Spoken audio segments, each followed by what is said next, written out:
Medellín hace 12 años no existía en ninguna librería cristiana, incluida CLC, ningún libro que enseñara las doctrinas de la gracia, ni siquiera un solo libro de literatura reformada. El único que tenía en su poder literatura reformada y la estaba distribuyendo gratuitamente por todas partes era el pastor Eugenio Lain. Pero la literatura reformada ahora, gracias a Dios, está disponible en todas nuestras literaturas, en todas nuestras librerías. Y sin duda alguna, uno de los instrumentos, puedo decirlo, yo creo que todos estamos de acuerdo en ello, uno de los instrumentos más poderosos que Dios utiliza para hacer que muchos más lleguemos a la fe bíblica es la literatura. Así que si queremos trabajar por el avance del Evangelio verdadero, también debemos poner mucho cuidado al avance de la literatura. Continuamos con nuestro estudio en las doctrinas de la gracia y comenzábamos preguntándonos qué son las doctrinas de la gracia. Y ahora, al responder esta pregunta, tenemos muchas cosas más que decir. Las doctrinas de la gracia son 5 doctrinas claves que cuando las estudiamos juntas aprendemos muchísimo más acerca de Dios. Y creo que todos pudimos ver en la presentación anterior el amor de Dios. No solamente la gracia de Dios, que es un producto de su amor y su soberanía, sino especialmente la naturaleza del amor de Dios, como nos fue presentada en la sesión anterior. Así que las doctrinas de la gracia son una fuente de riqueza inagotable en el conocimiento de nuestro Dios y, como hemos dicho, especialmente en la gloria de nuestro Señor Jesucristo. ¿Cuáles son las doctrinas de la gracia? Otra vez: depravación total, elección incondicional, expiación limitada, gracia irresistible, llamamiento eficaz y perseverancia final de los santos. Ya vimos la depravación total, vimos también la elección incondicional. Y cuando vimos la depravación total, vimos que la condición del hombre es tal que solo la gracia de Dios puede salvarlo.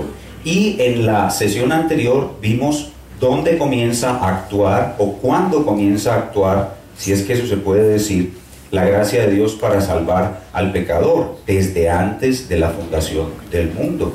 Desde antes de la fundación del mundo, dice el apóstol Pablo en 2 Timoteo 1:9, desde antes de la fundación del mundo, Él nos dio la gracia, dice, quien nos salvó y llamó con llamamiento santo, no conforme a nuestras obras, sino según el propósito, plan suyo, y la gracia que nos fue dada en Cristo Jesús antes de los tiempos de los siglos. Entonces, ¿cómo comienza a actuar ese plan de Dios por gracia para salvar al pobre pecador depravado? Comienza con una elección incondicional que ocurre antes de la fundación del mundo. Y entonces Dios se propone salvar a esos que Él eligió. Y como Él va a salvar a esos que Él eligió, envía a su Hijo Jesucristo a salvarlos. A veces hacemos declaraciones que son muy profundas y hay que repetirlas porque son como complicadas de entender. Esta no es complicada de entender, es demasiado sencilla y hay que entenderla verdaderamente. La voy a repetir. Dios envía a su Hijo Jesús a salvarlos. Amén. A sus escogidos. Amén. Eso es lo que Él hace. Envía a su Hijo a salvarnos, a morir exclusivamente por ellos y a salvarnos eficazmente, no a crear la posibilidad, no a crear un sistema de salvación donde ellos se salven a sí mismos por su libre albedrío o cualquier otra cosa que ellos puedan hacer. Y eso es lo que nos enseña la doctrina de la expiación limitada, que también podría ser llamada doctrina del sacrificio eficaz de Cristo. Son 2 palabras: expiación, que significa o que señala la muerte sustitutiva de Cristo, que cancela la deuda penal que el pecador tiene con la justicia de Dios, y limitada porque se circunscribe a un grupo de personas específicos. Como veíamos en la presentación anterior, Dios no amó a la humanidad como un género, sino a personas en particular. Y su amor fue eficaz en lograr la salvación de esas personas y las hizo a través de la muerte del Señor Jesucristo. La palabra de Dios limita la obra de salvación por medio de la expiación a los escogidos del Padre, a sus ovejas, a su pueblo, a su esposa, a las que el Padre le dio, a muchos y no a todos. Y de eso se trata la doctrina que vamos a ver ahora.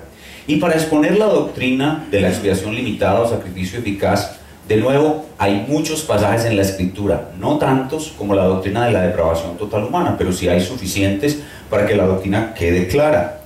No vamos a hacerlo desde el punto de vista temático, mirando los textos y extrayendo de los textos los conceptos, sino que vamos a hacerlo de una forma expositiva. Y vamos a escoger un solo pasaje, que es un pasaje jerárquico en este asunto, un pasaje de muy alto peso en este tema de la expiación limitada. Y obviamente ustedes podrán deducir cuál es ese pasaje. Es Isaías capítulo 53. Vayamos a ese texto, por favor. Isaías capítulo 53. Y vamos a comenzar a leer desde el 52:13 y hasta todo el capítulo 53. Es un texto un poco largo y de nuevo no vamos a poder ir con profundidad en las partes del texto, sino más bien ir rápidamente sobre sus partes, enfocándonos en una parte específicamente. Vamos a sacrificar la profundidad en aras de la comprensión de un punto específico del pasaje, que es la eficacia de la expiación. Isaías capítulo 52, versículo 13 a 53, versículo 12. Y dice así la palabra de Dios: He aquí que mi siervo será prosperado, será engrandecido y exaltado, y será puesto muy en alto. Como se asombraron de ti muchos, de tal manera fue desfigurado de los hombres su parecer y su hermosura más que la de los hijos de los hombres. Así asombrará él a muchas naciones, los reyes cerrarán ante él la boca, porque verán lo que nunca les fue contado y entenderán lo que jamás habían oído. ¿Quién ha creído a nuestro anuncio y sobre quién se ha manifestado el brazo de Jehová? Subirá cual renuevo delante de él, y como raíz de tierra seca, no hay parecer en él ni hermosura. Le veremos, mas sin atractivo para que le deseemos. Despreciado y desechado entre los hombres, varón de dolores, experimentado en quebranto, y como que escondimos de él el rostro, fue menospreciado, y no lo estimamos.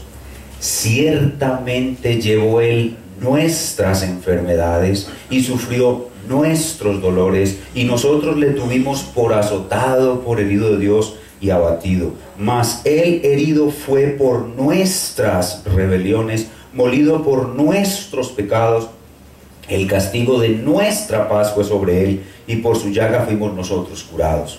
Todos nosotros nos descarriamos como ovejas, cada cual se apartó por su camino, mas Jehová cargó en él el pecado de todos nosotros. Angustiado él y afligido, no abrió su boca. Como cordero fue llevado al matadero, y como oveja delante de sus trasquiladores, enmudeció y no abrió su boca.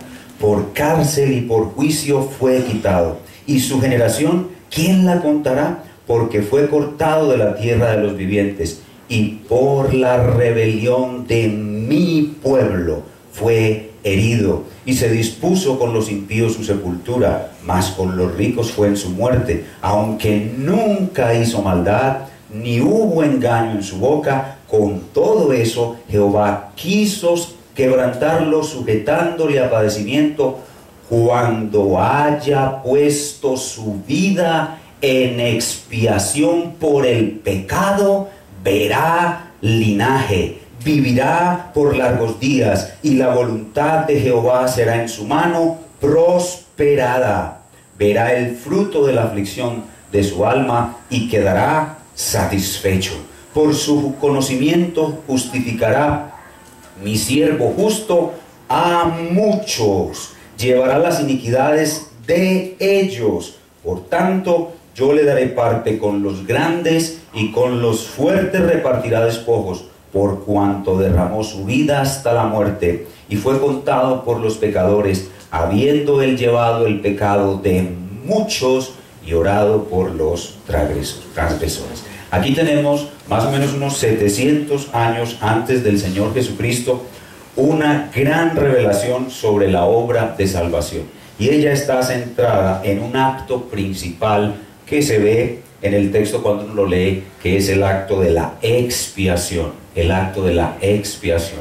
La parte central de la obra de salvación se nos presenta aquí, y esa parte central es la obra de expiación. En nuestro texto nosotros podemos ver 4 cosas con respecto a la expiación. Lo primero que podemos ver es el autor de la expiación. El autor de la expiación está en varios textos, 52:13, 53:2 y 53:7. Lo segundo que vemos, aparte del autor de la expiación, es el misterio de la expiación. Hay algunas personas que no van a poder entender esto, hay algunas personas que no lo van a poder comprender, a otros les asombrará. Hay una parte que estará en misterio para muchos, el misterio de la expiación. En tercer lugar, en el pasaje vemos la esencia de la expiación. El pasaje define qué es expiación y nos muestra 2 características de la expiación, que es limitada y que es eficaz. Entonces, aquí se muestra que la expiación es una muerte sustitutiva, que cancela la deuda penal del pecador. Es decir, se muestra que la esencia de la expiación es sustitutiva. Hay algunas personas que dicen que Cristo no murió como un sustituto, pero aquí se ve claramente que la expiación es algo sustitutivo, que la muerte de Cristo más bien es una expiación y la expiación es algo sustitutivo. Es como un poco redundante decir que la expiación es sustitutiva, pero estoy usando esa redundancia para explicar que el pasaje define bien qué es la expiación. Es algo sustitutivo, es algo limitado y es algo eficaz. Y esa es la esencia de la expiación que está en el pasaje, y en eso es en lo que me quiero concentrar. Y finalmente, un cuarto elemento que vemos en el pasaje es la recompensa. La recompensa por la expiación. Entonces son 4 cosas, voy a repetirlas. Primero, el autor de la expiación. Segundo, el misterio de la expiación. Tercero, la esencia de la expiación, 3 cosas. Y cuarto, la recompensa por la expiación. Antes de concentrarnos en el pasaje, ambientémonos un poquito en el contexto del libro de Isaías. Un libro muy difícil, muy complicado. Seguro lo hemos leído muchas veces y siempre queremos entenderlo mejor. Pero podemos decir a manera de bosquejo general que el libro de Isaías está basado en un ciclo que se repite varias veces, en el cual se muestra en primer lugar que Dios tiene el propósito de tener un pueblo para bendecirlo y manifestarle su amor. Pero ese pueblo está tan depravado, tan caído, que él lo único que hace es rechazar a ese Dios y caer en pecado de idolatría y destruir todo lo que Dios ha hecho por ellos. Y Dios, en respuesta a ese pecado de idolatría, los somete al castigo, que puede ser, o que anuncia el profeta, que va a ser el cautiverio. Pero dentro de ese cautiverio, una vez ya están castigados, muchos de ellos han muerto, a Dios le place salvar un remanente, y lo salva por pura gracia. Entonces, el propósito de Dios, el pecado de Israel, el castigo de Dios para Israel y el remanente que es salvado. Ese es más o menos el ciclo en el cual se mueve el libro del profeta Isaías. Y entre los capítulos 1 al 39 se presenta en tres fases ese ciclo de distintas maneras. Y en la parte final hay un cuarto segmento del libro de Isaías que es totalmente diferente al resto del libro, entre los capítulos 40 al 66, donde el profeta se concentra en profundizarle a ese remanente cómo es que será su redención. Entonces, entre los capítulos 40 al 66, el profeta se concentra en esa redención del remanente y le explica a ese remanente cómo es que Dios lo va a salvar. Le hace, por ejemplo, el anuncio de su redención. Luego en el 53 le explica, y es lo que leímos, cómo los va a redimir. Luego los invita a venir a las aguas, a tomar gratuitamente, y luego les dice qué les va a pasar si no vienen. Esa es más o menos la dinámica del contexto más cercano de nuestro texto, que es la última parte del libro del profeta Isaías. Habiéndonos ambientado con esto para la exposición, veamos en primer lugar el autor de la expiación. Este primer punto lo puedo pasar muy rápido, no tengo que detenerme en él, porque resulta muy obvio en el pasaje quién es el autor de la expiación. En el versículo 13 se habla de mi siervo. He aquí que mi siervo será prosperado. Ya en el capítulo 42 de Isaías, Isaías había hablado del siervo de Jehová. Jesús es el siervo de Jehová, es el esclavo de Jehová. Él es el que fue determinado en el Consejo Eterno de Redención para ser el siervo de Jehová en el plan de la salvación. En el capítulo 53, en el verso 2, se le llama renuevo. El renuevo, subirá cuál renuevo. Y todos sabemos que ese renuevo brotó del tronco de Isaí. Y de una manera metafórica, en el verso 7 del 53, se dice que es como el cordero que fue llevado al matadero. No tenemos pues ninguna dificultad en entender quién es el autor de la expiación. ¿Quién es el autor de la expiación? Es el Señor Jesucristo.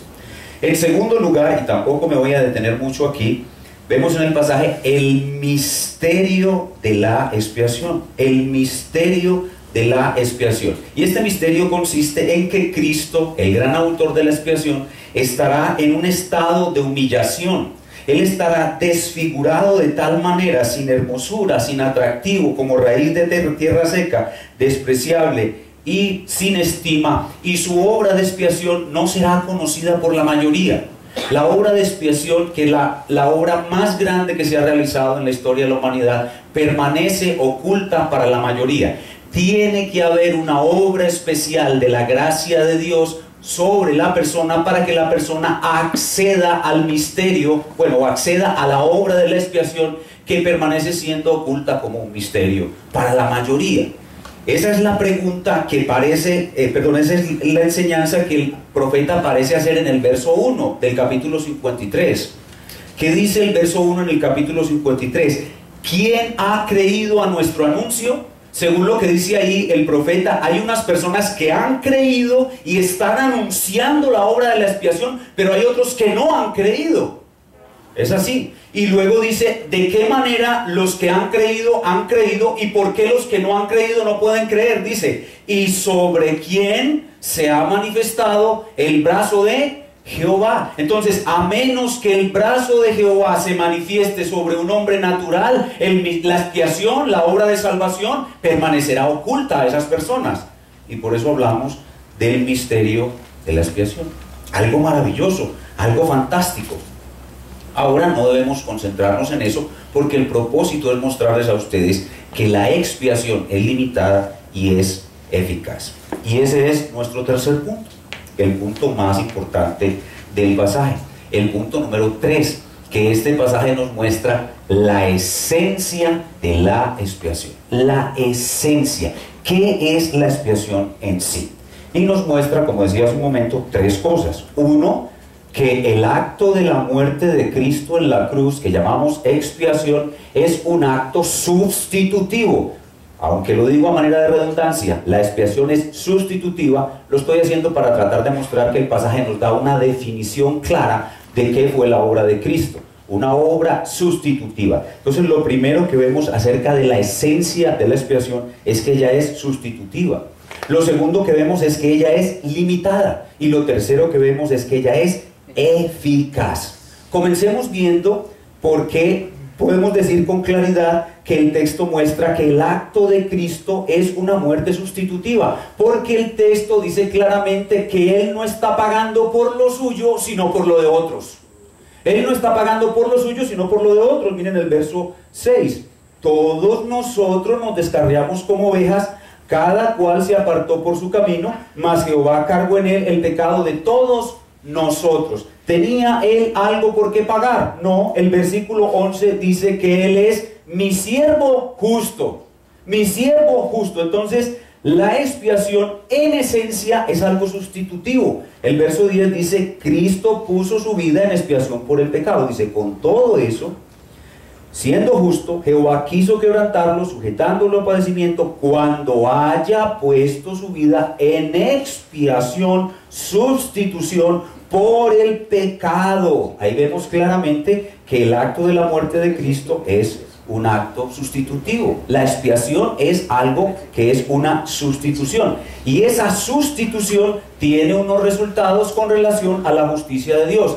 ¿Qué produce la muerte de Cristo? La muerte de Cristo produce, en primer lugar, que Dios está satisfecho. El verso 11 dice, verá, esto es Jehová, viene diciéndose en el verso 10, la voluntad de Jehová será prosperada en su mano prosperada. Este mismo Jehová verá el fruto de la aflicción de su alma y quedará satisfecho. O sea, que la obra que Cristo realizó dejó al Dios Trino como satisfecho, produjo satisfacción. Pueden comenzar a ver cómo la obra de Cristo es una obra perfecta, produce satisfacción, y no solamente produce satisfacción, que podría corresponder un poco con la propiciación, que es la satisfacción de la ira de Dios, se acompaña de la justificación. En el versículo 11 dice: quedará satisfecho, verso 11, parte B, por su conocimiento justificará. Es decir, que la obra de Cristo trae eficazmente la justificación. Oigan bien, lo que la obra es, lo que la obra hace, le trae a sus beneficiarios la justificación. No que ellos se la ganen, no que ellos la hagan. La obra trae la justificación. La obra produce algo ante la justicia del Padre que hace que los que la reciben estén justificados.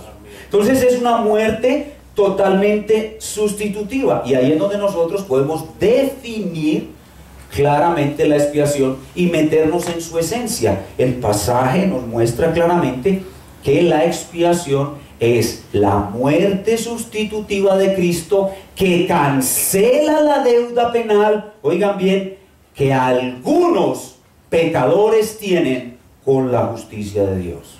Y la pregunta, que es la pregunta más importante del pasaje, es: ¿quiénes son esos pecadores? ¿A quiénes sustituye Cristo? ¿Quiénes son aquellos que logran el pleno beneficio de la obra de expiación? Bueno, el texto nos muestra cuál es la identidad de esos hombres a quienes Cristo sustituye. Y ahí es donde decimos que la expiación no solamente es sustitutiva, sino que también es limitada. Vamos a tratar de encontrar quiénes son esos pecadores a quienes Cristo sustituye en el castigo. Versículos 4 al 7 del capítulo 53. Dice: ciertamente llevó él nuestras enfermedades y sufrió nuestros. Noten cómo se repite la tercera persona del plural. Sufrió nuestros dolores y nosotros le tuvimos por azotado, por herido de Dios y abatido. Mas él herido fue por nuestras rebeliones, molido por nuestros pecados. El castigo de nuestra paz fue sobre él, y por su llaga fuimos nosotros curados. Todos nosotros nos descarriamos como ovejas, cada cual se apartó por su camino, mas Jehová cargó en él el pecado de todos nosotros. Afligido él, angustiado él y afligido, no abrió su boca. Como cordero fue llevado al matadero, y como oveja delante de sus trasquiladores enmudeció y no abrió su boca. 8 veces se repite la tercera persona del plural. Así que si nosotros logramos descubrir dentro del pasaje quiénes son esos nosotros, habremos respondido a la pregunta: ¿a quiénes sustituyó Cristo en el castigo? Bueno, desde el versículo 1, del capítulo 53, se menciona una relación entre esos nosotros que acabamos de leer y los que han creído. Dice el versículo 1 del 53 otra vez: ¿quién ha creído a nuestro anuncio? Esos que están anunciando creyeron. Los nosotros por los cuales murió Cristo, esas personas creen. Son los que creen. ¿Quién ha creído a nuestro anuncio? Los mismos del versículo 1 son los nosotros del versículo 4 al versículo 7. Y en el versículo 6 hay otra señal. Dice: todos nosotros nos descarriamos como ovejas, cada cual se apartó por su camino. Es decir, que estas personas tienen conciencia de haber estado descarriadas. Dice: todos nosotros nos descarriamos. Estas personas están hablando en una condición en la cual ya no están descarriadas, pero son conscientes de que estuvieron descarriadas. ¿Y eso a qué se nos parece? Al arrepentimiento. O sea, que estos nosotros son personas que creemos. Estos nosotros son personas que nos arrepentimos. Pero el texto es muy claro al mostrarnos esos nosotros en el versículo 8. Dice: por cárcel y por juicio fue quitado, y su generación, ¿quién la contará? Porque fue cortado de la tierra de los vivientes, y por la rebelión de mi pueblo fue herido. Claro, específico y directo. Los nosotros son mi pueblo. Mi pueblo. Y la pregunta aquí es entonces, ¿cuál pueblo? ¿Será que es el pueblo de Israel? Aprendimos hace un momento, en la lección anterior, que no todos los que descienden de Israel son pueblo de Dios, sino aquellos que Él eligió soberanamente. Entonces, mi pueblo no son los israelitas, mi pueblo no es todo el mundo, mi pueblo son aquellos que Él ha elegido desde antes de la fundación del mundo. Pero para refrendar de una vez algo de forma más contundente, el profeta, el autor, se preocupa de quitar la idea de universalidad al referirse a esos nosotros. Y de una manera clara y contundente, él señala que esos nosotros que creen, esos nosotros que se arrepienten, esos nosotros que son los elegidos de Dios, no son todos, sino muchos. Versículos 11 y 12. Verá el fruto de la aflicción de su alma y quedará satisfecho. Por su conocimiento justificará a mi siervo justo, no a todos, sino a muchos, y llevará las iniquidades, no de todos, las iniquidades de ellos. Verso 12. Por tanto, yo le daré parte con los grandes y con los fuertes repartirá despojos, por cuanto derramó su vida hasta la muerte y fue contado con los pecadores. De nuevo repite, habiendo él llevado el pecado de muchos y orado por quién. No ora por el mundo, ora por los que el Padre le dio. Vemos claramente entonces que la expiación en esencia es una sustitución. La expiación es una sustitución. En segundo lugar, la expiación tiene que ser limitada. El texto enseña que es limitada. Pero le preguntan a uno, pastor, ¿y ese es el único pasaje de la Biblia que enseña eso? No, para nada. Hay muchos otros pasajes que uno en un estudio más amplio, en una clase tal vez, puede utilizar para refrendar esta clara enseñanza de la Escritura. Mateo 1:21, cuando el ángel aparece y dice que Jesús, el nombre del que ha de nacer es Jesús, porque él salvará a ¿quién? A su pueblo. En Mateo 20:28, él vino a dar su vida en rescate por muchos. Mateo 26:28, cuando se instituye la Santa Cena, este es el cáliz de mi sangre que será entregada no por todos, como dice el sacerdote católico romano, sino por muchos. En Juan capítulo 10, versículo 15, él vino a morir por sus ovejas. En Hechos 20:28 habla de la iglesia que él rescató por su sangre. En Romanos 8:32 y 33 dice claramente que él vino a morir por sus escogidos. En Juan 17:9 habla de aquellos que el Padre le dio. En Juan 18:9 también más o menos, y en Efesios 5:25, un texto hermoso que me encanta, es donde habla de que él murió por su esposa, que Cristo tiene una sola esposa y que no tiene muchas esposas, aunque haya sido una ramera.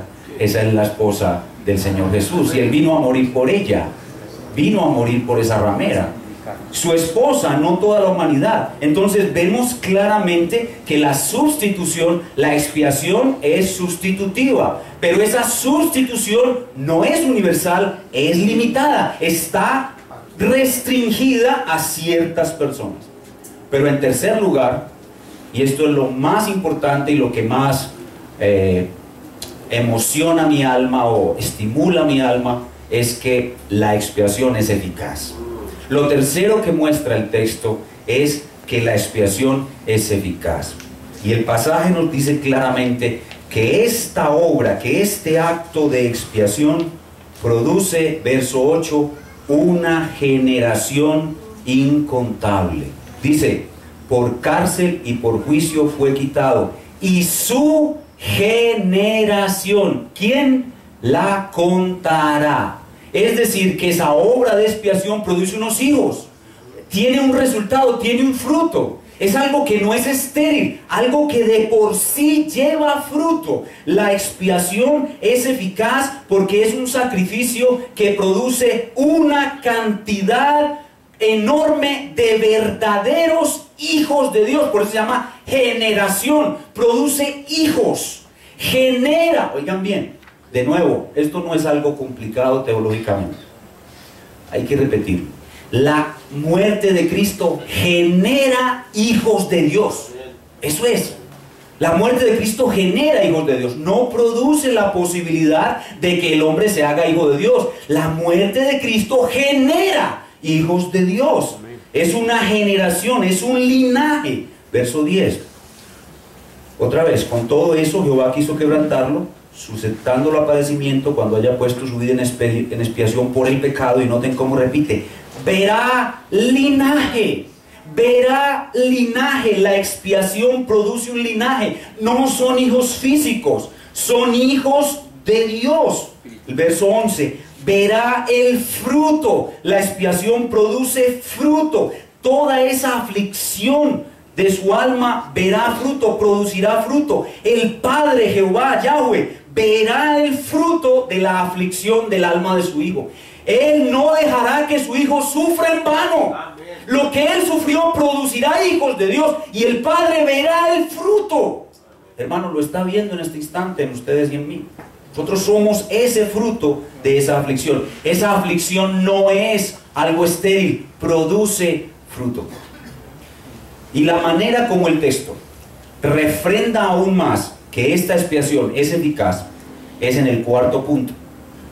El primer punto es el autor de la expiación. El segundo punto es el misterio de la expiación. El tercer punto es la esencia de la expiación, que es sustitutiva, limitada y eficaz. Pero el cuarto punto se conecta con lo anterior y es la recompensa por la expiación. Y esto es algo maravilloso en el texto. Cuando uno lo lee y descubre esto, es algo apasionante. Y es que la obra de expiación le produce a Jesucristo el hombre la recompensa más grande que jamás pueda recibir un ser humano.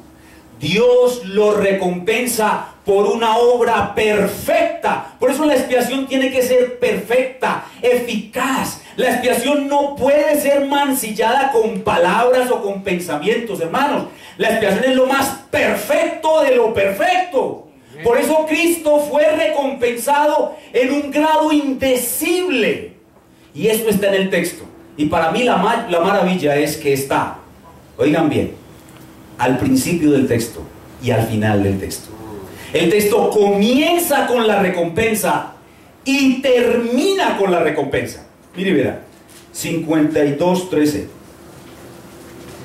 He aquí que mi siervo será prosperado, será engrandecido, será exaltado y será puesto muy en alto. ¿Por qué lo van a poner en alto? ¿Por qué lo van a exaltar de esa manera? Si su obra fue simplemente crear un sistema que diera la posibilidad al hombre de salvarse él mismo.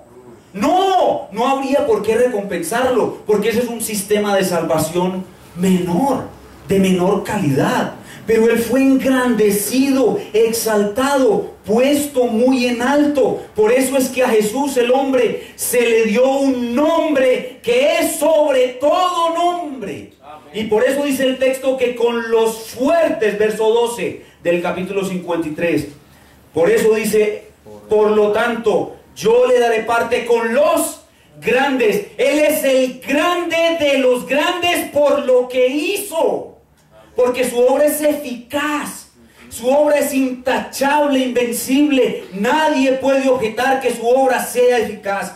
Por eso yo le daré parte con los grandes y con los fuertes, y no hay nadie más fuerte que él. Repartirá despojos. Y hermanos, esto es un lenguaje de victoria. No es otra cosa que un lenguaje de victoria. Cristo triunfó venciendo la muerte, el pecado y el diablo efectivamente en la cruz, para que nosotros fuéramos salvos por esa obra que Él hizo en la cruz, no por nada en nosotros. Por eso decimos que la expiación es eficaz. Y por eso decimos que los que creemos en la doctrina de la gracia somos los máximos defensores de la gloria de Cristo.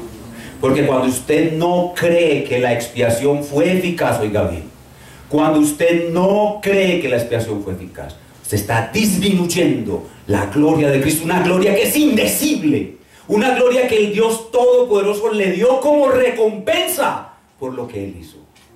Por eso nosotros somos los máximos defensores de la obra del Señor Jesucristo y de su gloria. A él lo recompensan pues por una obra que es perfecta, eficaz, selectiva, ilimitada. No una salvación posible, sino una salvación real.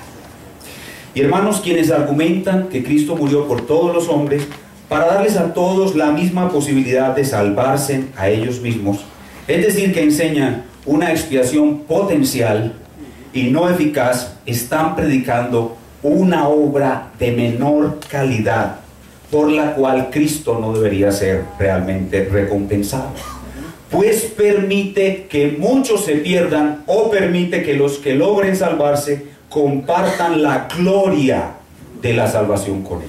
Y la enseñanza clara de la Escritura no permite eso. En Juan 6:39 dice: y esta es la voluntad del Padre, el que me envió, que todo lo que me diere no pierda yo nada. ¿Sobre quién recae la responsabilidad de la salvación de esas personas que el Padre le dio? Sobre él. Dice: de todo lo que el Padre me dio, yo, dice el Señor Jesucristo, yo no pierda a ninguno, no los puedo perder.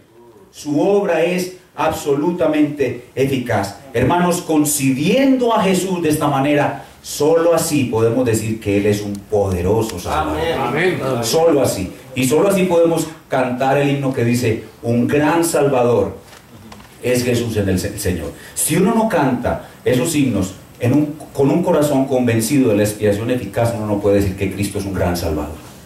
Para decir que Cristo es un gran Salvador, hay que creer que la salvación fue eficaz, que su obra incluye la salvación real de las personas. Pastor, y le preguntan a uno, si esta es la clara enseñanza de la Biblia, ¿por qué la mayoría no la enseñan? ¿Por qué la mayoría enseñan que Cristo murió por todo el mundo? Es decir, que realizó una expiación universal. La razón es porque ciertos pasajes de la Biblia parecen enseñar que la expiación no es universal. Vamos a ver uno solo de ellos simplemente. Veamos Primera de Juan, capítulo 2, versículo 2. Primera de Juan 2.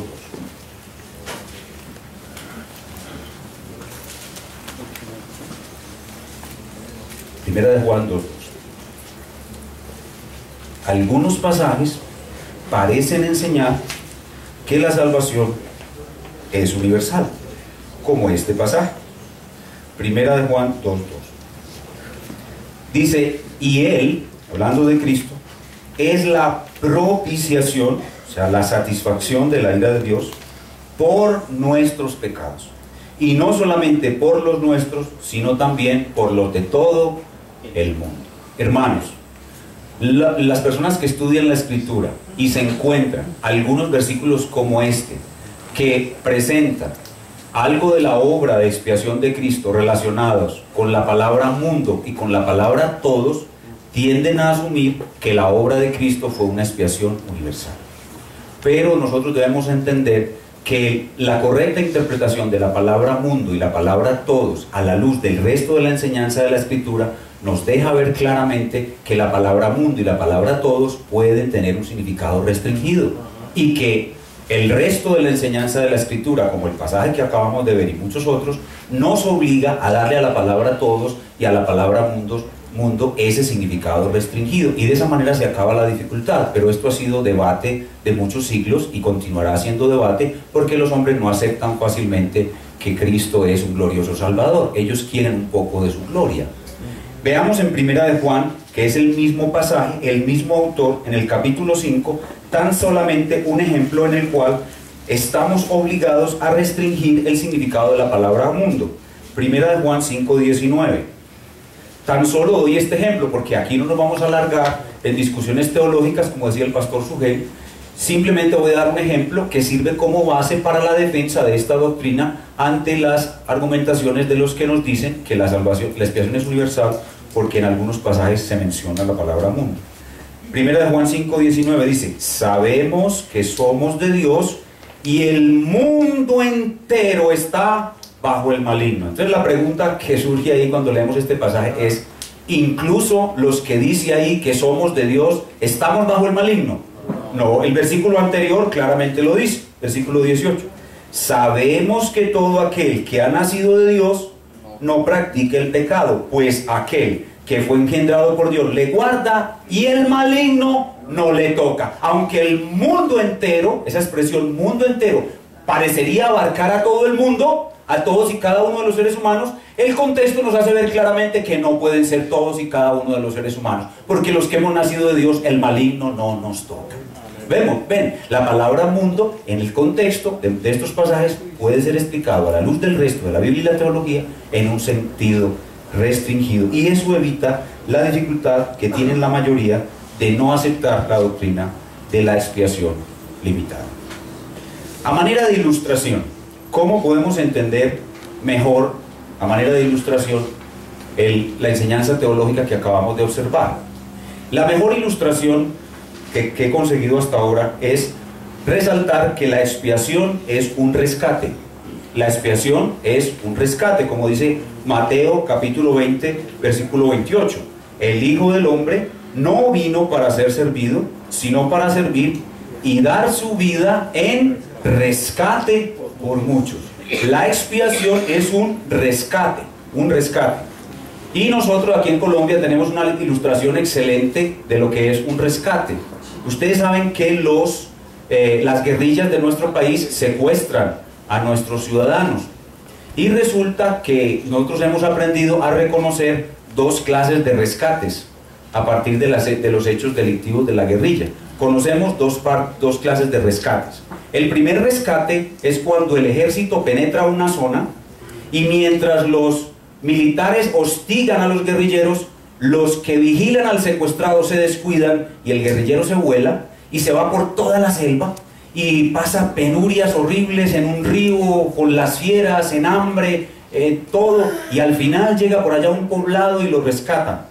Y cuando sale por la televisión, el guerrillero, el secuestrado dice: el ejército entró y creó una situación en la cual yo me pude escapar y batallé con las fieras, con el hambre, con el sol, días enteros de camino, y aquí estoy, gracias a Dios.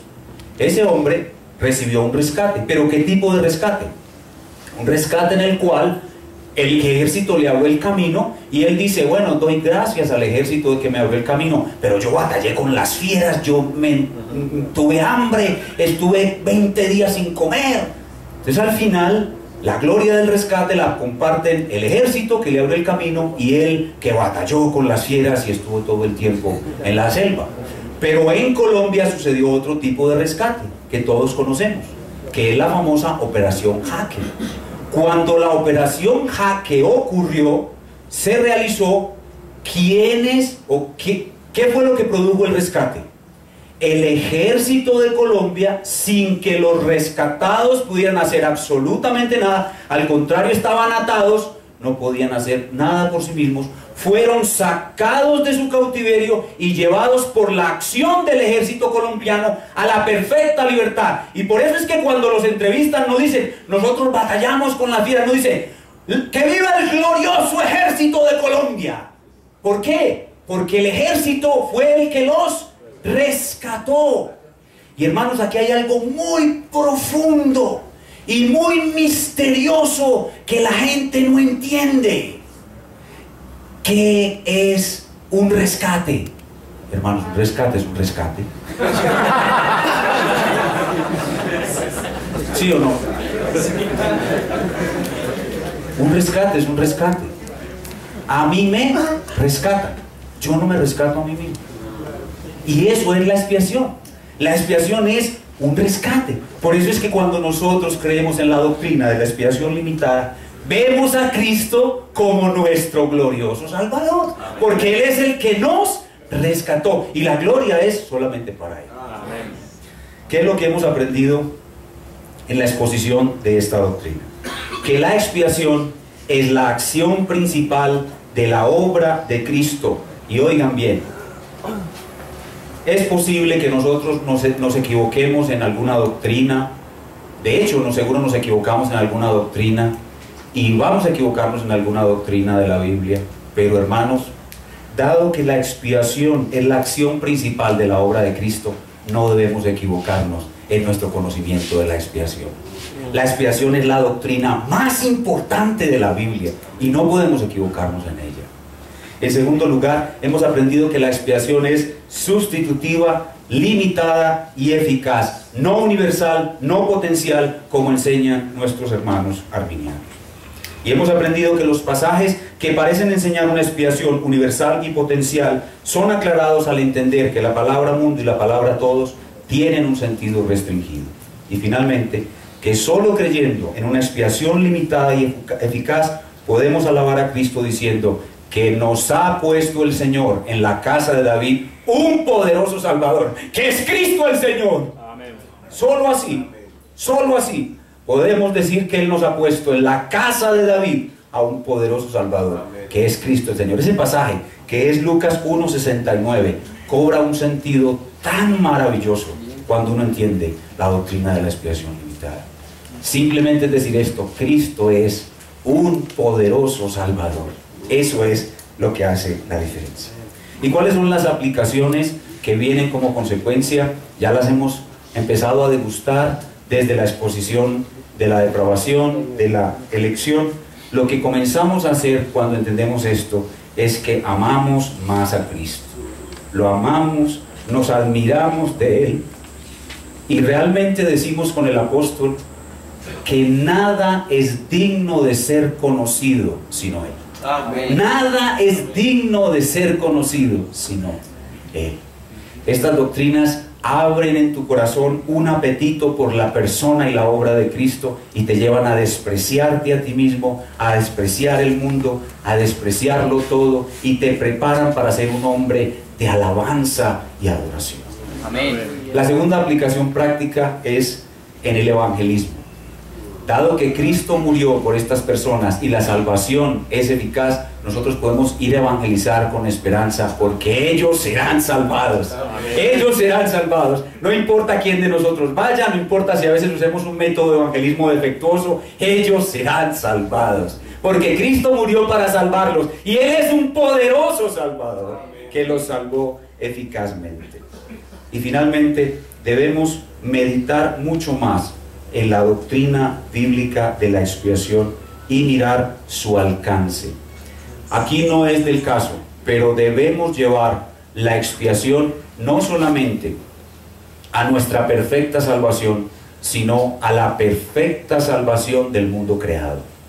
El mundo entero fue reconciliado con Dios y será recreado y perfecto gracias a la obra de la expiación. Así que no nos limitemos a mirar la perfección, poder y gloria de la expiación de Cristo a la reconciliación del hombre con Dios, sino de toda la creación.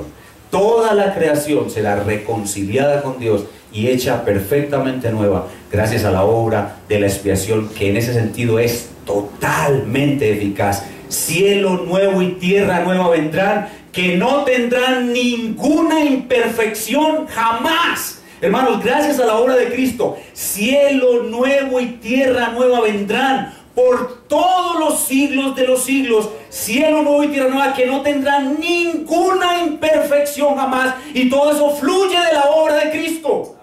Todo eso fluye de allí. La expiación limitada es grande, hermanos. La palabra limitada pareciera limitarla, pero no, ella es grande y es poderosa. Y nosotros debemos entender eso y disfrutarlo para nuestro bien y el bien de nuestra iglesia. Amén. Terminemos en oración.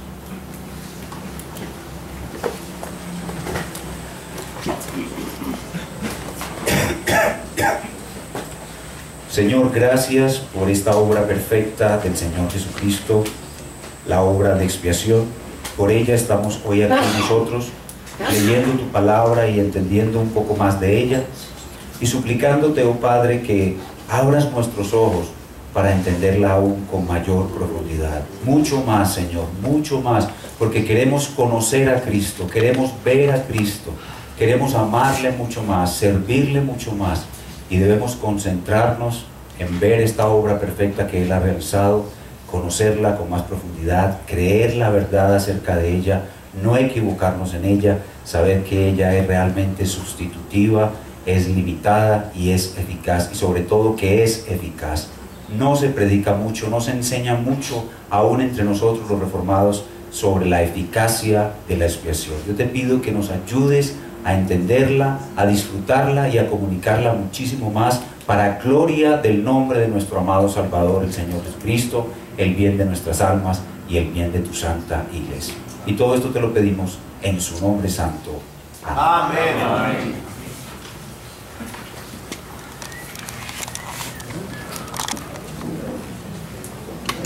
Esto para que nadie quise. Gracias.